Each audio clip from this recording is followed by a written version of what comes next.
The assassin awakens under the remnants of fall's foliage. The night's chill hastens him to readiness as he swiftly recalls what left him here. A dispute. Verbal then swiftly ending with his own blade stabbed into his back as he recalls the betrayal of the apprentice. Removing the blade still lodged in his side, he stumbles through the city, seeking shelter in run-down alleyways, until finally he arrives at the only home he has ever known. The Hall of Heroes Tavern, home to the Assassin's Guild. The earthy scent of this basement draws him in. His vengeance will be swift from this home base. The assassin once again prepares to hunt. Hunter-turned-assassin origins, born in a quiet realm to the north.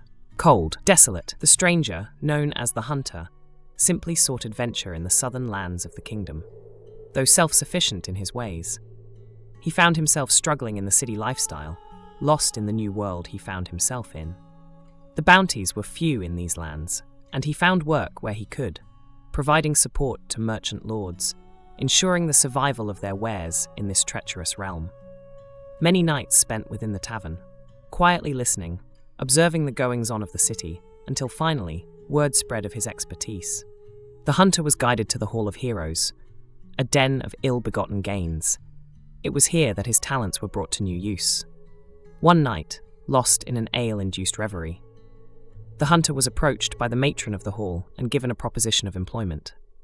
Realizing he didn't have a copper to his name to even pay for the round set before him, the hunter reluctantly agreed. Though he didn't realize the quarry of his hunt would soon change. Weeks, months, passed as the hunter settled into his new line of work. Though the urban surroundings were yet still startling to him, he began to get acclimated to the new tasks set before him. Tracking known criminals, bringing outlaws to justice. Though different from his wooded skill set would entail, he found ease in the tasks the tavern matron laid before him. Everything seemed fine, until one evening a bounty became complicated. Upon retrieval of one of his quarries, a double cross took place. Payment that was agreed upon was not given. In retaliation, the hunter executed the bounty. As well as the patron, word spread to the tavern matron through her street spies, and the hunter was swiftly reprimanded upon return to the hall. However, what began as a simple bounty turned into a new opportunity for the tavern matron. Able-bodied killers are few and far between, let alone with the skill set this hunter possessed. Little did he know, however, everything would soon change. Time became irrelevant, as the hunter honed his handiwork under the watchful eye of the tavern matron. His prowess quickly became apparent, and the new skills he needed to master soon became second nature. The matron, quite impressed, approved of his growth in the arts of assassination. The cold winds crept in, and before he knew it, the hunter found himself at the tavern one night. Early, so he thought, but this night was different. This city had different gods, different traditions than he knew in his frozen northern home. It was the Midwinter Yule Solstice, the shortest day and longest night of the year, and the matron had a surprise for the hunter. A tavern decanter deep in ale, the matron disclosed her true fiendish nature.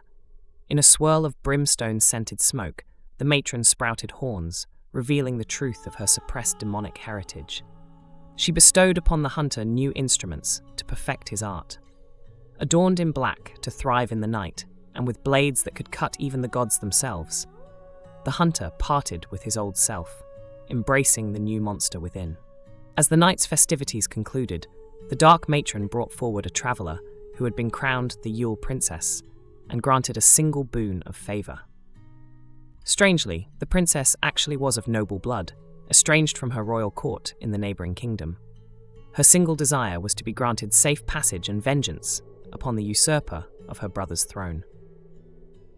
With the coming of the second night of Yule, the dark matron bade the newly born assassin quench his blades in fury during the wild hunt.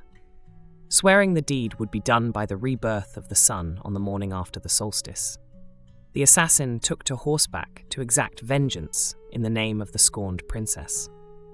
And as many would over time learn, his oaths are never broken. Chapter Vengeance Awakens. Memories of the past sour the assassin as he lay wounded within the hall. Glimpses, agonies, past wounds resurface as he viciously recalls the path that led him here. Fortunately, he was home now, and back under the dark healing magics of the tavern matron, he eased into a restful sleep. The aroma in this familiar place soothed his recovery with a fond allure that beckoned him back from death. Startled, he arose with a rage never before seen in the hunter-turned-assassin. Vengeance would be his. The apprentice would know suffering. But first, the assassin would seek allies to his cause. His war would be one the bards would sing for ages. Chapter The Hunt begins. Nursed back to health, the assassin tests his skills after years of forsaking his history as the hunter. Weeks pass as the devilish tavern matron reveals the depths of her sorceress talents. Beckoning the assassin to trust in her, she takes his armor for enchanting. Amidst his training, the assassin is clouded with thoughts of revenge. Unable to fire with the accuracy he once held, he frustratingly spends days in his endless pursuit of perfection as he awaits any word from his agents on the location of his most hated apprentice. Chapter Power in a Name. The assassin returned once more to the tavern matron for enchantments as he began his hunt for one of his missing throwing daggers. The matron, ecstatic at his devout need for her aid, began weaving her sorcery upon his implement, though something was missing. To properly bind a blade of magical repute to its wielder, the name of the owner must be etched upon the enchantment. A name. It had been years since even the hunter went by a name. Hesitantly, he looked up to the matron. As she somehow spoke a name the assassin recalled only in dreams of his life in the frozen north. Köykkä. A tribute to his ancestry, he openly embraced this name, and the blade was formed. Continuing his hunt for the missing dagger, and under the guise of night, Köykkä and Miishika, the tavern matron, find the city littered with bounty notices. Realizing that their covert activities have drawn much attention, they begin preparing to call an assassin guild meeting. This director, that has been hunting the hunters, must be countered at all costs. As the days continue, they put forth a call to arms. The guild must endure. For it to do so, it must increase in ranks. Days later, an early evening chill began setting in, and a strange silence beset the Hall of Heroes, as Köykkä honed his senses and noted the sound of combat in the streets above. Undaunted, he rallied Miishika and cautiously sought out the source of the disturbance. Around the corners of the tavern, he noted strange figments that flickered in and out of view. It seemed the guild was under attack, but no force was seen to validate this assumption. They made their way above and noted that something was certainly amiss. They reached the sprawling city streets and saw only bodies strewn about, ally and foe alike. The only distinguishable sign of the assailants seemed to ignite upon touch, though this was the assassin's forte. The hunt was on, and nothing would stop him in this endeavor. Swiftly, he took to the streets. Miishika in tow, he knew this hunt must be swift. Stopping at the guild armory, Köykkä donned his armor and prepared for whatever threat he heard in the city streets above the Hall of Heroes Tavern. Swiftly spotting the disturbance, he beckons Miishika prepare a magical ward to defend them from any retributive assault that may come their way. 1, 2, 3. Arrows loose, and the threat appears to have fallen. Circling around the tavern, they reach the front entrance, noting the unruly weather falling from the skies above. Prepared for anything, they stand vigilant, awaiting the coming winds of Jotunheim itself. They look above and see a blackened rift open in the skies, dark creatures spewing forth from some unknown origin. Bellowing the horn to rally the heroes to the hall, Köykkä braces defiantly, knowing no living, unnatural, or dead thing can stand before their combined onslaught. Chapter Vicious Riposte. No good deed goes unpunished. Through Miishika's infernal scrying, the source of the assault on the city has been determined. Retribution must be brought to those responsible for opening the frozen gate and allowing beasts of the night to spew forth. Narrowing the search, the assassin reverts to his old hunter trainings and begins plotting the assault. For the first time in ages, he feels the hunter stirring. Driven by growing suspicions, his cursed apprentice might be behind the city's attack. Unsure of whether who he can trust, he grudgingly relents his inner hunter and instead carefully draws plans to counter the source of this madness under the cover of night. Rallying his allies, Köykkä, determined as always, prepares to unleash a hell of his own. Chapter Death from Above. Sharpening his skills with the bow once more, Köykkä notes a startling presence behind him. With a fluid pivot, he spins to glimpse a spectre of the original tavern owner. Noting his arrows will be of no use, he halts his shot and awaits the next move of the spectre.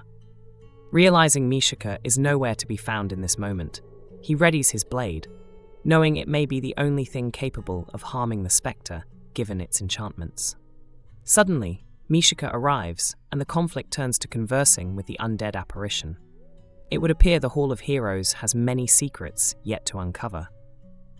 Chapter Darker Conjuration. Weeks passed since the chance meeting with the dark entity, spawned out of the spirit of the former tavern owner. Multiple communings were had with Miishika as she learned to harness the dark entity to do her bidding. Köykkä didn't trust the dark dealings that were taking place, remembering his youth, traveling the frozen woods, and hearing tales of dark spirits of the forest that would leave any unprepared hunter in dire circumstances. He watched from afar, steeling his resolve, knowing that the true power against the draw of the spirit world was an indomitable will. He fortified his senses, honed his hunter instincts, and prepared for the next steps in their search for his god's damned apprentice. Chapter Tavern Raid. More weeks passed as Miishika conducted her dark commune with the tavern spectre, until finally one eve, something foul set upon the Hall of Heroes. The sorceress had gone missing, scouring the area surroundings of the hall for a trail to follow, and finding nothing. Köykkä had to resort to drastic measures. Barging into his abode, Köykkä forces the drunken barbarian raider Siemus awake and tasks him to join in the hunt for whatever foul end may have befallen Miishika. Noting a wrath that stirred within Siemus, Köykkä deemed it a fitting chance to test the barbarian and train him to raid with purpose. It had been a while since Köykkä had the chance to unleash such violence, but the hall could not endure such loss unanswered. Perhaps with the coming season, a new hero could have a story to tell. Chapter Hasteful Endeavors. All leads extinguished, Köykkä knew the hunt had taken the pair to a venture beyond the confines of the Hall of Heroes Tavern. Köykkä gathered his hidden cache and bid Siemus prepare for a long journey. The trail may have gone cold, but the hunter would not be dismayed. Hearing the biting winds outside, the unlikely allies drew their hoods and embarked on what was sure to be a treacherous trek through the wilds. Ever searching for allies who might aid in finding the missing Miishika, a month of travel flew by, proving fruitless, as Köykkä's search for the missing tavern matron continued. Returning home, he was bombarded with the news of the capture of yet another trusted ally. Enraged, he called forth his agents to meet in the tavern to formulate the only logical solution. Tyranny must not be left to endure. Sending his network out into the city was no simple task, but the results proved useful. Not only did he uncover the location of his missing allies, but the root of all the problems that had faced the Hall of Heroes. One last time, he stated, the hunter will play the part of the assassin, gathering his blades and preparing for what may be his most daring mission on behalf of the Hall of Heroes. Köykkä steels his nerve and sets out to put an end to this nightmare once and for all. With Köykkä's best-laid plans set before him, and in preparation for the final chapter in his tale, he recounts all the steps that led him here. Taking pause to note the 39 years, he stared up at the stars above. There can be no hesitation, no error in his step. The fate of his allies lay in his hands alone. The hunter, the assassin, none of these titles matter anymore. Only the breath in his lungs and the skill of his blade can lead to the end he has waited for. On this, the eve of his day of birth, he prepared. To all ends, a beginning. Köykkä's war waged into the streets. The once great city assaulted from multiple fronts as his agents enacted his strategy to perfection. Overwhelming the defenses the king had set in place, Köykkä slipped in with the nimble agility of a well-seasoned hunter stalking his greatest prey. Deep within the king's palace he crept, dispatching all those who made their way into his unfortunate path. Arriving deep within the underlevels, he found his quarry. Bound and gagged, Miishika lay tortured and unable to walk of her own. Köykkä cloaked Miishika, released her bindings and crept her through the city back to their tavern domain, where Siemus waited. Miishika may be safe, but this war was not complete. The city, the kingdom, nothing was safe so long as the king still lived. Removing a potion from his belt, he helped ease Miishika's pain, before once more grasping his blade and bow to finish the deed once and for all. Exhausted from the assault, the palace guards easily fell before his swift onslaught as he battled his way to the highest tower. He heard the maniacal screams of the king as he stood on the balcony, watching his capital fall before his eyes to the army Köykkä unleashed below. Taking a brief moment to pity the insane ruler, Köykkä hesitated, but not long enough to change his decision. With a blindingly swift dash forward, he fell upon the king with a perfectly placed kukri. Years of training leading to this very moment, as the blade dug deep, severing the king's spine with brutal savagery the hunter had harbored for decades. The war was finally over, but the chaos that would arise from this act would surely lead to a new threat.